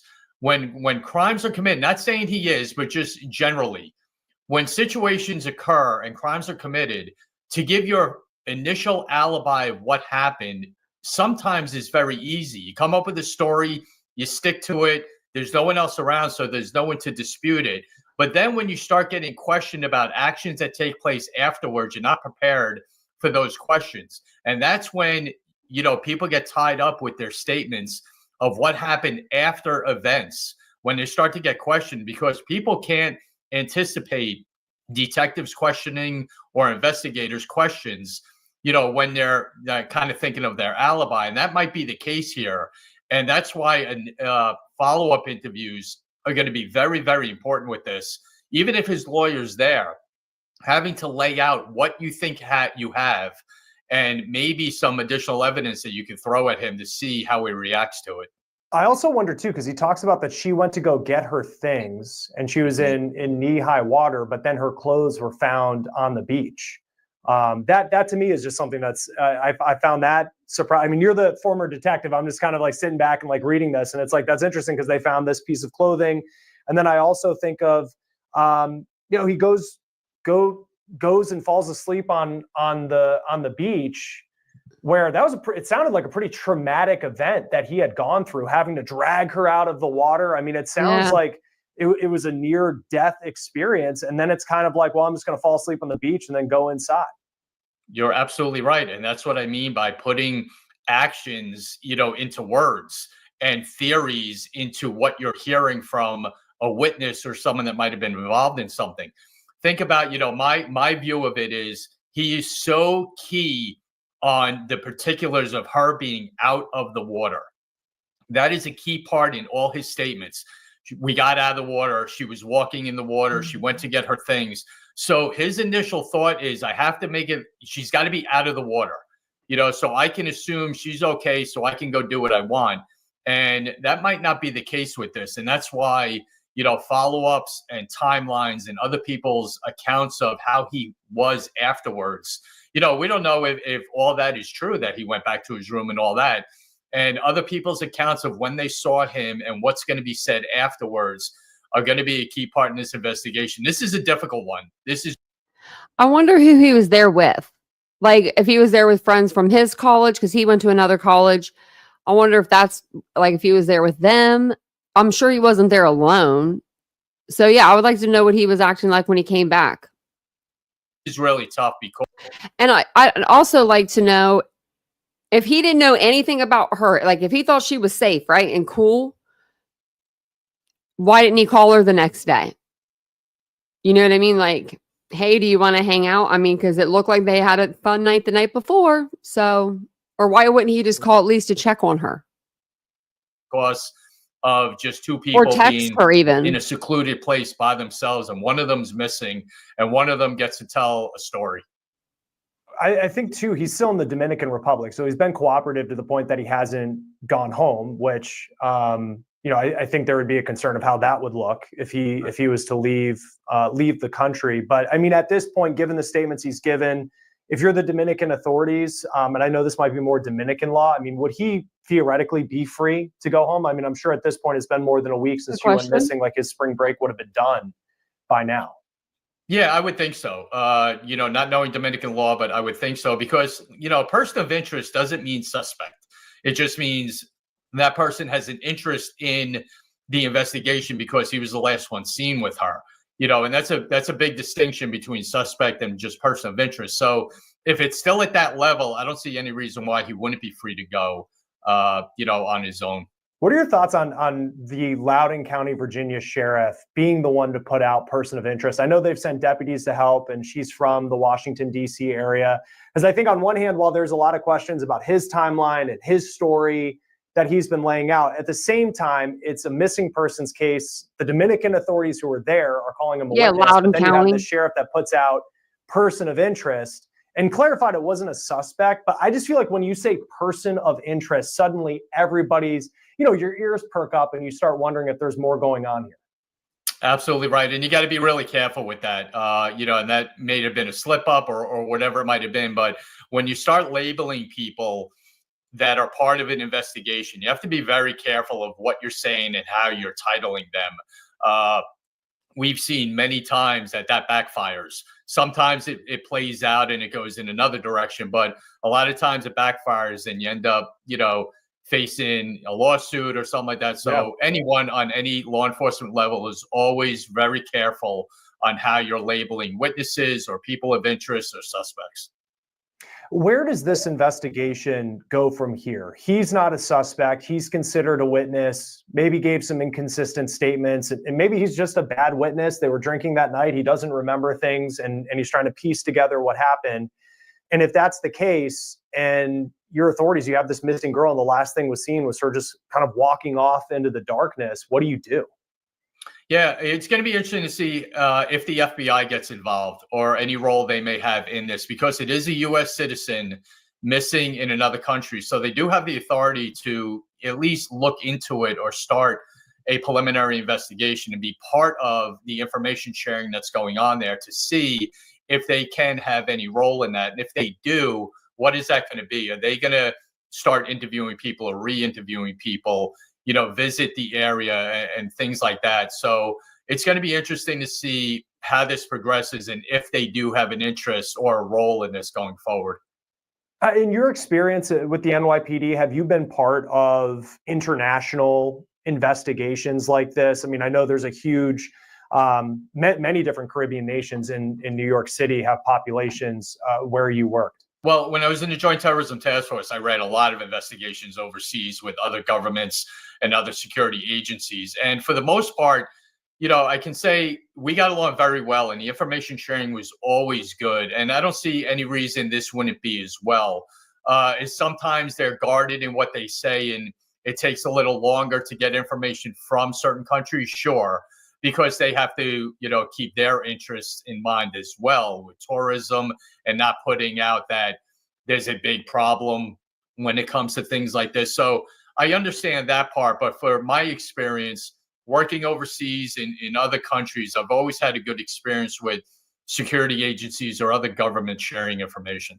From what we were able to see, this was about a 50-question interview, 6 pages. All we've been able to look at is the media reports that are coming out from those who have the transcript. But of the questions that were asked, what do you make of how prosecutors and law enforcement are approaching the questions to Josh Reeby? Yeah, I think it was methodical. I think you just go step by step in where you think it started, what you were aware of happening, and then a lot of your follow-up questions go by and are based on the answers. So you could have a lot of things written down as far as questions that you want to ask, but depending on the answer is going to fuel your next question. So I think the questions just kind of lined up with what they know at this moment and kind of leave an open door into follow-up questioning and interviews with any other information they may gather from other people or, other surveillance videos or whatever it may be, to have a follow-up interview with him. Typically, what is the strategy that, just in your experience and being on the other side of the table, what the strategy is of an attorney to not have their client answer a question? Because at least from the peanut gallery, you see it and you're like, that's suspicious, but why would they not have him answer certain questions? Well, whatever the case is, the attorney has to represent his client, whether you like it or not, that's his job. So if a question get asked that they hadn't gone over, or hadn't touched on, they're going to kind of push it to the side. Oh, we're not going to answer that until the attorney understands what the answer is going to be.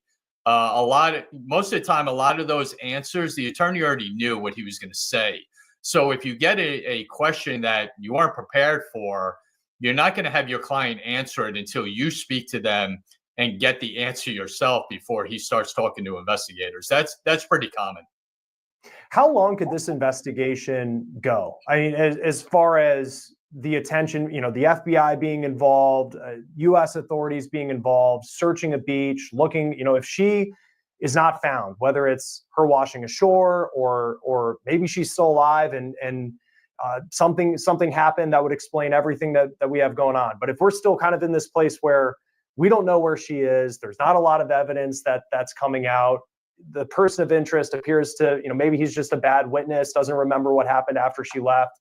And we're kind of still in this place. How long could this go for? Yeah, it could just stay open. It could stay an active investigation because of what it is, or it could just be an accident. It could be a missing persons that is just a missing persons with no end time to it. It all depends on follow-up things that go on with the investigation of, is there just a flat out dead end in this? Is there no criminal activity that's being found that can lead to a furtherance of an investigation? Or is it simply an accident and she drowned and is in the ocean? Any of those are possible, but there's no need to quote unquote just close the case because of the time that it's open. So it could stay theoretically open for a very, very long time. I know Interpol has put out, it calls it a yellow notice, which is for missing people. What's your experience with Interpol when you've dealt with them and what those type of notices can mean for investigations like this? Yeah, we worked with them quite often. There's different colors of different notices depending on what it is you're looking for, red, blue, yellow. And all that is sort of an alert, kind of a be on the lookout for. So airports are notified, bus terminal, anything to do with international travel.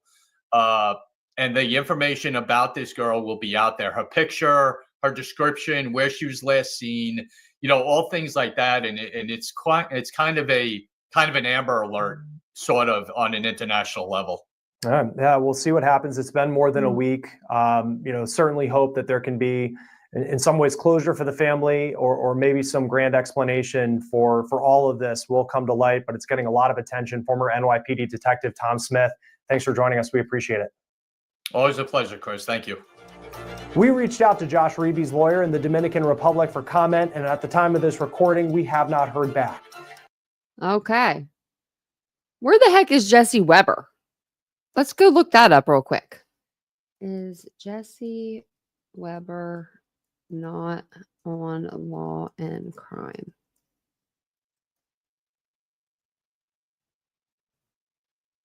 Oh, he's still a host and anchor.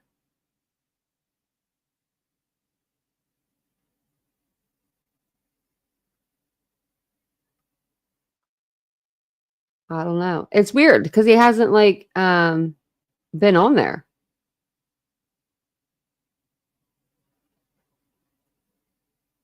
I wonder if we'll like, I'm going to his Twitter. Let's see.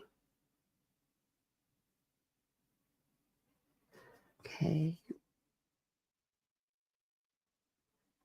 Oh yeah, 9 hours ago. So, at 2:15 p.m. So he must be doing the earlier shows now. He must have got a raise or something, a promotion, because he's not doing the late night, the later night shows. He's doing the afternoon segment. Okay. All right. I guess they're leaving it up to this guy. I don't know. I don't remember this guy. I've ever seen him before, so. I don't know.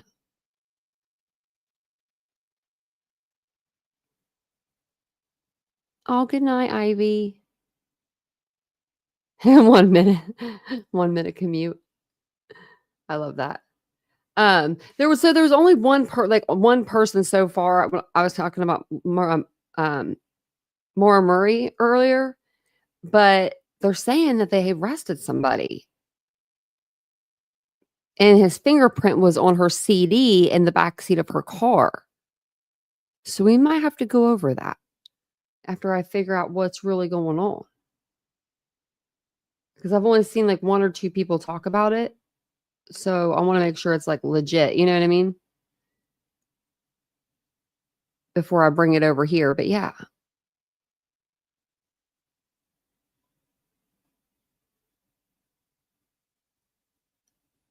What's going on, Mary Beth? Oh. Yeah, go to urgent care. Do you not have insurance? I hate that for you if you don't. I'm so thankful for my insurance. Like really, truly, truly thankful. I went to go get my prescriptions the other day and they're like, "Oh, you have a charge." And I'm like, "Excuse me? What do you mean? What do you mean?" Because I literally get my medications, like I don't pay for my medications, like none of them.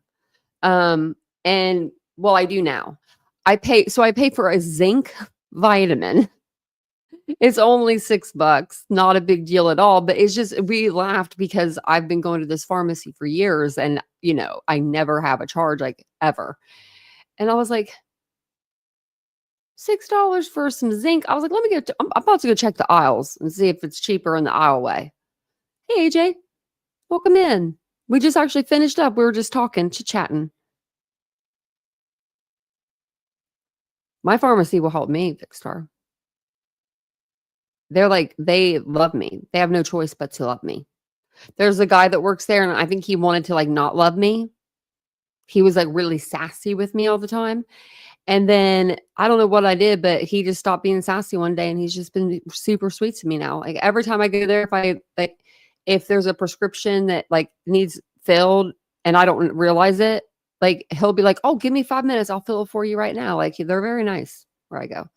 But it's hard to find a good pharmacist and a good pharmacy. I'll tell you, CVS sucks. But I go to CVS inside Target. That's the only one I'll go to. I won't go to a standalone one. They're just One time they didn't have my medication. They ran out. It was bad. It was like 7 days I didn't have it. And I was talking to Brandon on the phone like freaking devil was coming out of me. Oh no, it's not a big deal. It's not a big deal about them charging me, but I do love that. And I'm sure that they probably put that on like a coupon thing, Thanks, Mary Beth. It's dark. My hair is really dark.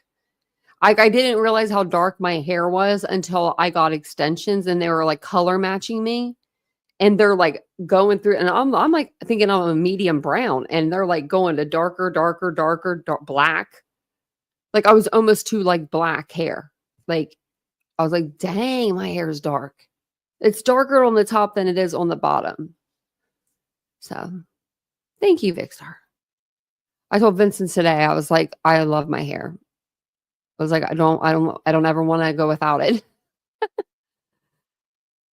It's an upkeep though, and it's definitely a lifestyle change, but it's worth it. Thanks, Ladybug. I recommend anybody that is feeling a little like sad about their hair, and they want a little extra hair, go buy it. Go buy it and go get it done. It's worth the money. It really is. It's when if you look good, you feel good. Feel good, look good, feel good. I believe in that. I believe in that. So I feel like if you look good, you just want to do more. I don't know. So that's me. And maybe it's just me. But I do more whenever I feel like I look good.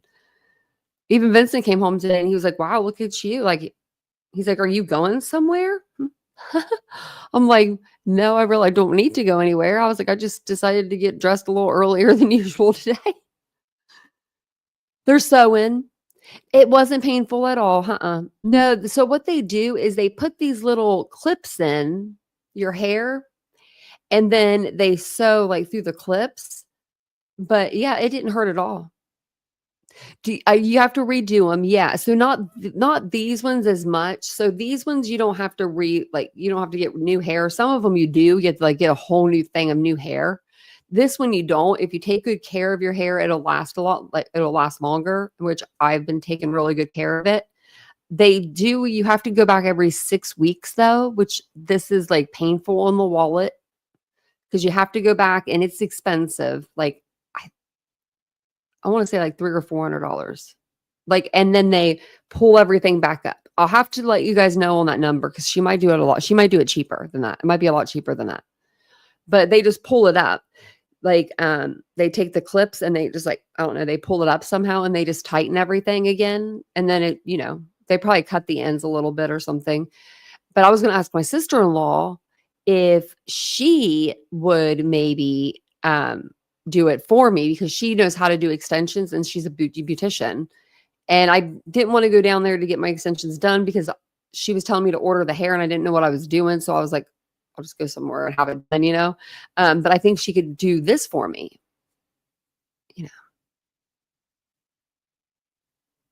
Oh, good. I'm glad you liked them. I bet you look cute, Mary Beth. You have to send me a picture. I bet you look cute in those outfits. I'm trying to think. There was something else that was like, looked good with those pants that you have, those black pants. I'm trying to think. I'll have to think about it for a minute. But yeah, there's something else. I'm going to have Vincent help me look online today too, or this weekend for some stuff like clothing and stuff. Let me write this down. He's got work to do this weekend. And today I went down 2 sizes. I put on my old jeans and they fit. I was like, oh, heck yeah, it's been a good day. I'm telling you, it's been a good day, guys. But I'm going to jump off here. See, my hair was thinning a little bit too, Mary Beth, and they only had to put 2 in mine. Like, I think I only have 2. I was feeling them the other night, and it feels like I only have 2, like, wefts, I think they're called. And so that's like, it goes all the way across. They didn't do up here. Like, all of this from here up, this is my, like, natural hair. This is my hair. And then this is fake. And then you can see where my hair is like short underneath here. You can see it on this side a little bit. I try to just blend it in. Hope you're having a great evening, AJ. Mary Beth, you do own a lot of clothes. I love that. I am going to do a sale soon on like some summer stuff, I think, spring stuff. That way we can get some of the old spring out, get some new stuff in. And I need to get, Mary Beth, I need to get you my, I have a profile on Facebook under Poppy and Ari. You should go on Facebook and go to Poppy and Ari and go check out the clothes that I have on there, because I have a lot of consignment clothes that, like, I literally wore these clothes. They're my consignment. They're not other people's consignment. They're mine. They're my clothes that I bought when I worked at a boutique, and I spent a lot of money on these clothes, like a lot of money. So, and I would wear something once. I bought so much from this company that I would literally I would wear something once, maybe twice. And then it would just get like shifted to the side and I would buy something new. I was always buying too much. I spent like $800 one paycheck in that store. I mean, it was bad. It was really bad. I had a bad shopping addiction when I worked there because I always wanted to buy the clothes because they were so dang cute. But then I realized how much they were paying for these clothes. And I'm just like, what? We need to talk. We need to talk, people. So that's why my prices are so good. But what else was I going to say? So yeah, go on there because it's all like smalls. So like, and you're a small. And it would look cute on you. Like, you know what I mean? Like it's all like small, maybe a couple mediums in there, but mostly smalls because I was super small at the time. I was like 115 pounds. So, and I wish I could get back down to that size and, you know, keep all that, but I don't know if I could. So you just get on, let me see if I could put, I don't know if this is the link, but we're going to try it. www.facebook. I haven't been on there in forever, but it shows pictures of like my clothes and stuff too. / maybe, like, would it be like that, Poppy? I'm thinking that's it. Let's see.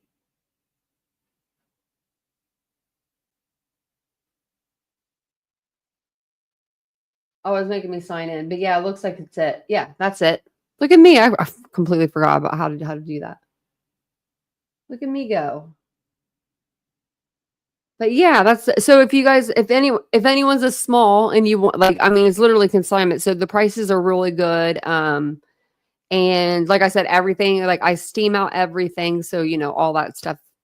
But yeah, that's all I think I have for you. I have a storage full of stuff. Storage full of clothes. I mean, like the prettiest things. You're gonna be like, oh my gosh, you're gonna think the stuff's really pretty. I bet, Mary Beth, because you've bought a lot from my boutique, so I think I know your style a little bit. It's the boho vibe. I love that vibe. That's the vibe that I usually am giving. Actually, I don't give that vibe anymore. Okay. I'm wearing sweatpants tonight. I usually wear jeans or not jeans or leggings, but tonight I wore sweats. But tonight I'm going to go and be comfortable. I don't know. But thank you guys so much for joining me tonight. I appreciate it. I'm going to jump off of here. I'll be back on tomorrow. I might do a day live if Vincent and I aren't, you know, busy or anything. I don't think we are. But so I might come on during the day, and I will be back if not tomorrow night at 9:15 p.m. Eastern Standard Time. So make sure you're here, and I'll see you guys all later. Bye, guys.